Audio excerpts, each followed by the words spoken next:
fam! What's up? Welcome back to my channel. And in today's video, it's Tagalog days. So, tuturuan ko kayo mag-contour. Alam mo yung contour, yung nagpapalit ng mukha kasi malaki yung mukha. O kundi kaya maliit na yung mukha nyo, gusto nyo lang palitin ulit. Or more, palitin more. So, nakikita nyo na naka-foundation na ako. Lahat na naka-ano sa mukha, pero wala pa akong pang-contour. Ang mag-contour ay mandali lang. Ganito lang yan. Kuha lang tayong ng darker shade ng concealer or foundation, kung ano man ang gusto mong gamitin. Ako, kasi mas madali itong foundation stick, ito ang gagamitin ko. And this is from L'Oreal, the Infallible Long Wearing Shaping Stick in the shade Cocoa.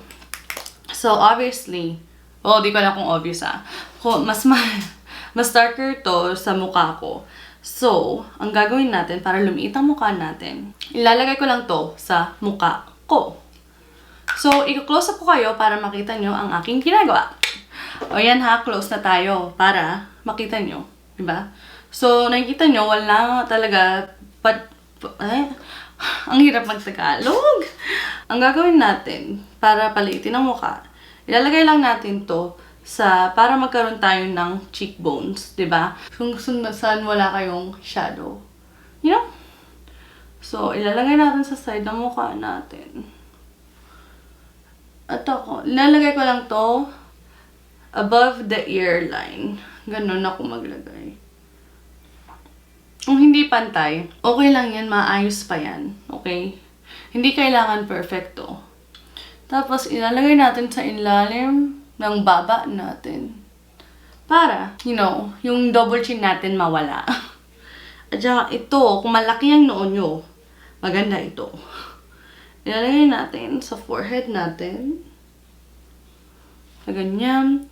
At mamaya, kung gusto nyo palitin ang ilong nyo, ilalagay din sa ilong. Dalawang linya dyan. At saka, dyan. Okay pa ba? So, ang next na gagawin natin, kuha tayo ng brush. And this is the Morphe Jaclyn JH03 brush. Excuse me. Ibe-blend lang natin yan. Pataas. O, diba? Parang may cheekbones tayo. Kahit wala.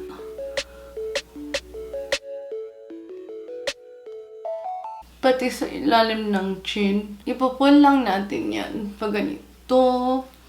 Tapos, i-blend natin ang harsh lines. Pati sa forehead. Ganun din. Nakikita niyo ba ang difference? E di nagkaroon tayo ng cheekbones, jawline, at lumiit ang ating noo. So, sa nose natin, gagamit tayo ng mas maliit na brush para i-blend siya. I-drag natin yung brush sa dulo ng eyebrow para mag-connect siya. And, ilalagay natin puntang dulo.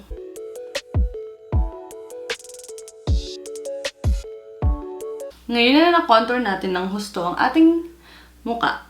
Maglalagay naman tayo ng concealer. Gagamitin natin para dito ay Maybelline's Age Rewind Concealer.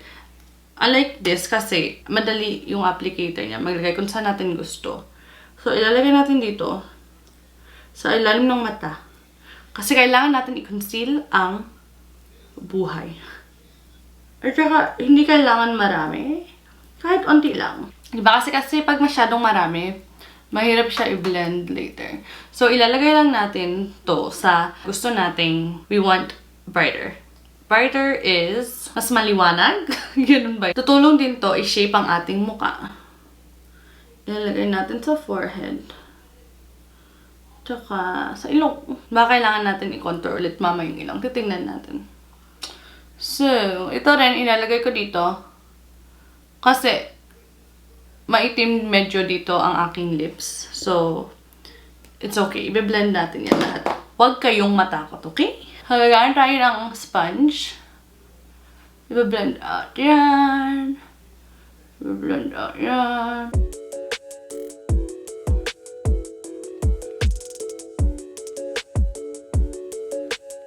nagkakaroon na ng hugis ang ating mukha. Lalagay natin sa gitna. Blend lang yan. Pati sa ilong. Parang naparaming sa ilong ko. Pero okay lang yan. Ayusin natin. O, diba? Parang mas matangos ang ilong. Ngayon, hindi sapat na nagagay ka concealer, ganun na lang. Hindi pwede yun. Kasi magkikrease yan, no? Tingnan mo. Habang nagsasalita ako, nagkakaroon ng lines ang aking concealer. Kaya, bago mag-crease, lalagyan natin siya ng powder. Kasi gusto natin gamitin ang affordable na makeup. Gagamitin natin ang Coty Airspun para mag-set ng ating under eyes. Gagamit tayo ng brush. Mas maganda kung pa-pointy siya kasi mas madali ilagay sa ilalim ng mata. O, diba? O, diba? O, diba? Mas madali, diba? Ganito lang yan, o. Magdidip dito. Tanggalin ng excess. Excess is sobra. At saka ilalagay sa ilalim ng mata. Tapos lalagyan din natin sa chin. What's chin? Baba. Tapos lalagyan din natin sa forehead kasi at sa ilong kasi naglagay tayo ng foundation or concealer doon. Diba? Lumitang mukha. Ayan ang gusto natin. Ngayon, medyo pumuti ang ating mukha. Iko-contour pa rin natin ang ilong. Gagamitin natin ang itong Wet n Wild Contouring Palette. Madali lang to bilhin sa drugstore, sa CVS, kung saan man, mabibili mo to. Ay, shemay. Hindi ko mabuksan. Okay. Gagamit tayong maliit na brush. I-dip natin dito sa brown na shade. Lalagay natin sa ilong natin. Para yung kinontour kanina, magstay. Nagsisimula tayo dito sa point ng ating eyebrows. Parang kanina lang, di ba? Tapos gagamit tayo ng brush na pinamblend natin. Ibe-blend din natin yan. Para tumangos ang ilong.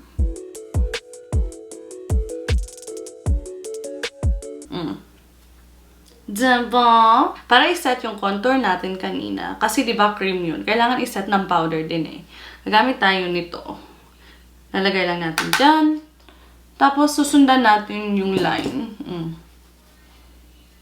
Kung gusto nyo gumawa nito, pwede rin.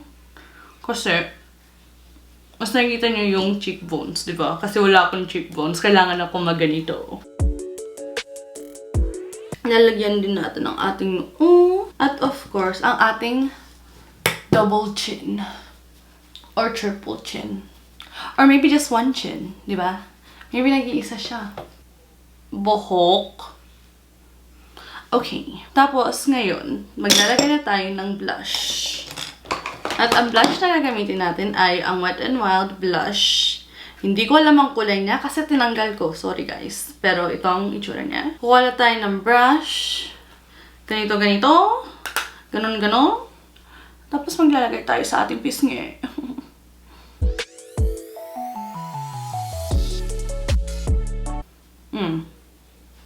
Diba nagmukhang taon na tayo?